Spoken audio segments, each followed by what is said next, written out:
Ayan mga lods. Ito naman tayo mga lods ang ating ulam ngayon. Ang hali mga lods. Ayan, gigisa na tayo ng bawang sa sibuyas mga lods. Unang natin salang. Ayan. Tapos siyempre mga lods, lagay na natin yung ating kamatis.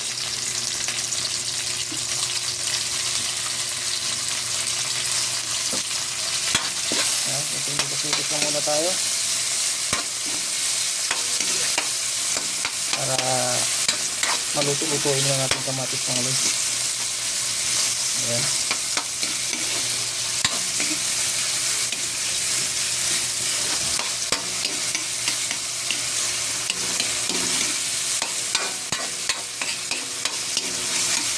Simple lamang itong ating lutuin mga lods para sa ating lunch. Ayan. Niluluto-luto ng kamatis mga lods. Ayan. Okay. Ayan. Ayan na. Lagyan natin yung ating karne. Ayan mga lods. Ating karne.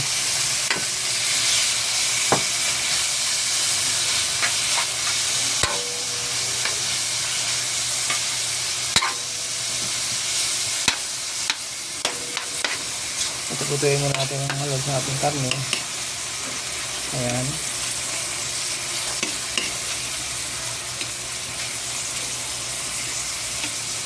Ayan.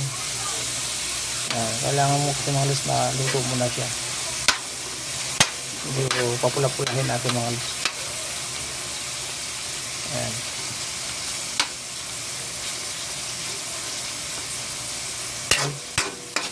Tabilang muna natin yan. Ayan lang muna natin mga halos. Ayan. At medyo papula-pula na mga lods yung ating karne. Ngayon, imimix na natin sa mga lods. Yan. Para mag-ano sila. Para ma-absorb mga lods ng ating karne yung aroma ng ating hinalong bawang, sibuyas at kamatis mga lods. Ayan. Para magsama-sama sila. So, para magkaroon ng lasa ang ating karne. Ayan mga lods. Yan pa lang yan ha. Yan naman. Yan yung gagawin natin mga lods. Ito yung ating simpleng ulam sa ating lunch. Ayan.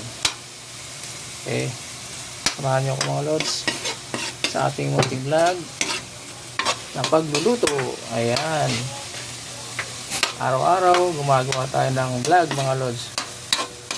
Importante ito sa ating pagluluto mga lods. Simpleng luto lang ito pero samahan natin ng saya at tamis ngiti mga lods, no, para sumasarap yung ating niluluto na putahe. Ayan mga lods, sikreto ng pagluluto mga lods, para kaya sumasarap yung ating luto dahil sinasamahan natin ng ngiti. Ayan.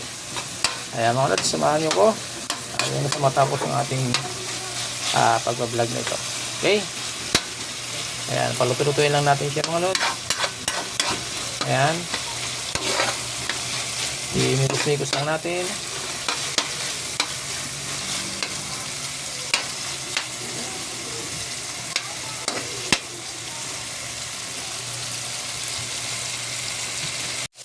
Ayan na. At namumula ng ating karne mga lods. Ayan. Okay. Naluto-luto na siya. Ayan mga lods, ilagay naman natin sa ipag-isama-sama natin yung ating gigisahin pa. Ayan mga lods, lagyan na natin mga lods yung ating tukwa. Ayan. Ayan ating tukwa mga lods. At syempre gigisahin din natin yan, papula-pulahin din natin. Ayan mga lods, diba? Ayan.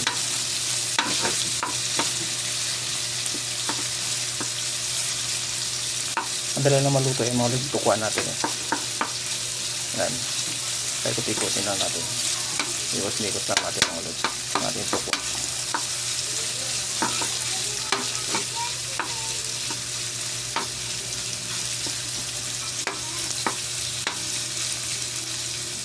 Ayan siya. Ayan. Mamula-mula na. Mamula na. Kasi pagka mga lods, naludurog kasi siya.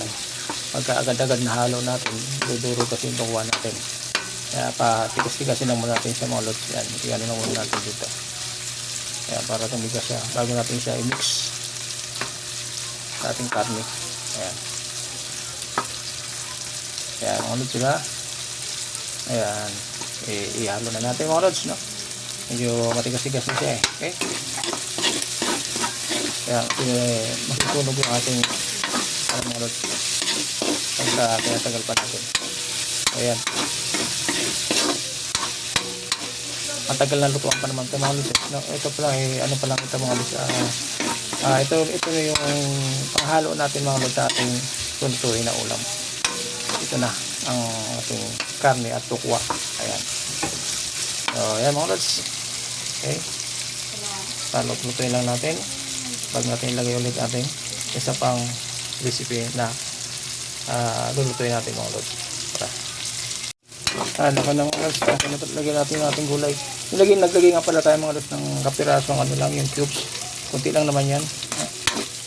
So ayan mga lods. Lagyan natin ating gulay. Ayan.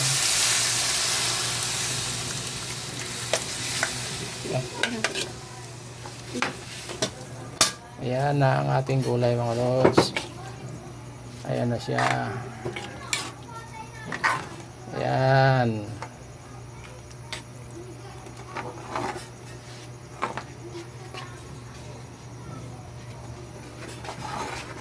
Meron pa tayo mga lods. Ito ay ano pa lang. Pakukuloy muna natin. Ay pagkakulo na, ilagay natin yung iba pang sangkap mga lods sa ating lulutuin. Ayan. Simple lamang pero yummy ito mga lods. Hindi matatawarang yummy. Okay.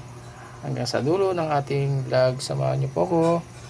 Sige mga lods.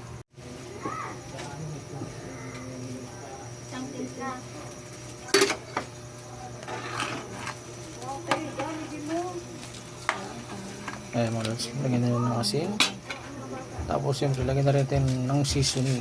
Ayan mga lods, ang ating seasoning. Ayan. Tapos siyempre mga lods, mix lang natin. Ngayon, susunod natin mga lods yung ating gulay. Ayan. Hindi pa ano yung timpla natin mga lods, no? Bali yan ano pa lang yan. Pauna pa lang yung mga lods, no? Mamaya pagka dyan yung mga gulay natin, lagay na natin. Titikman na natin siya mga lods at doon na tayo magdadagdag yan. Yan mga lods, no? Kung okay na yung taglada natin. So ilagay natin mga lods yung ating gulay. Meron tayong ano mga lods, yung ating gulay dito ay alokbati. Ayan. Ang ating alokbati. At siyempre mga lods, ilagay na rin natin yung ating dahon na ampalaya. Ayan. Okay, sabay-sabay natin sila mga lods, no? Ayan. Tapos ay mix lang natin. Ayan. Mix lang muna. Ayan mga lods. Okay. Tapos siyempre meron pa tayo dito mga lods. Ilagay na rin natin. Isabay na natin mga lods. Ito ang ating malunggay. Okay. Ayan na. Isang ano lang naman mga lods. Kasi malunggay. Sabay-sabay na rin sila. Parehas naman silang dahon mga lods. Ayan. Yan lang ating crispy ngayon mga lods. Ilagay natin. At ulam natin ngayong tanghali. Ayan. Ang ating gulay na munggo mga lods. So ayan. Ayan na siya. I-mix lang natin mga lods para maluto-luto din ating gulay. Ayan. Ngayon lang ano dyan. Okay. Ayan. Sige mga lods. Luto-luto. Migos-migos lang muna natin. Okay. Hanggang sa maluto. Ngayon mga lods, titikman natin yung mamaya. Pagka kung ito ay okay na. So tara mga lods. Ayan na siya mga lods. Ating gulay. Ayan. Ang ating recipe ngayon. Araw na ito mga lods ay gulay na munggo. So ayan mga lods. At ilagay na natin ang ating last na panghalo mga lods. Yung ating chicharon. Ayan.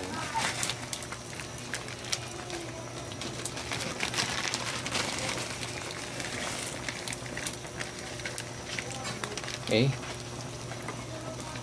Ayan. Ayan. So, kulo-kuloyin lang muna natin mga lods. Ayan. Halo-halo. Mikos-mikos lang muna natin. Mikos-mikos natin. Ayan na. Okay.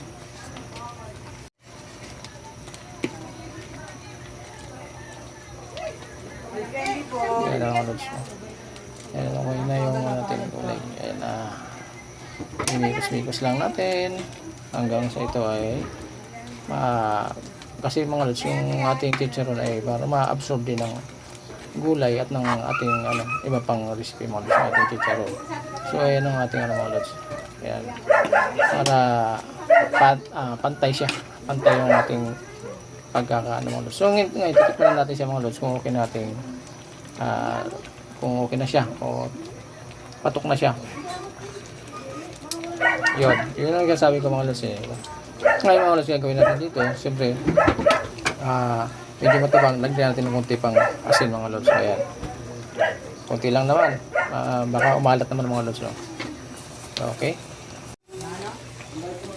ayan, mikos-mikos lang muna natin. Ayan mga lods, mikos-mikos lang muna. Ayan, mikos-mikos lang muna natin ating gulay. Ayan, kasi nga para madurog yung asin mga lods, para ma-sure na natin yung ating timblado kung okay na siya. Ayan, kasi kanina medyo matabang ng konti. Ayan. Okay, ano lang naman natin, mikos-mikos lang natin hanggang sa madurog yung asin mga lods. Tapos, tingnan na rin natin kung okay na yung malasa.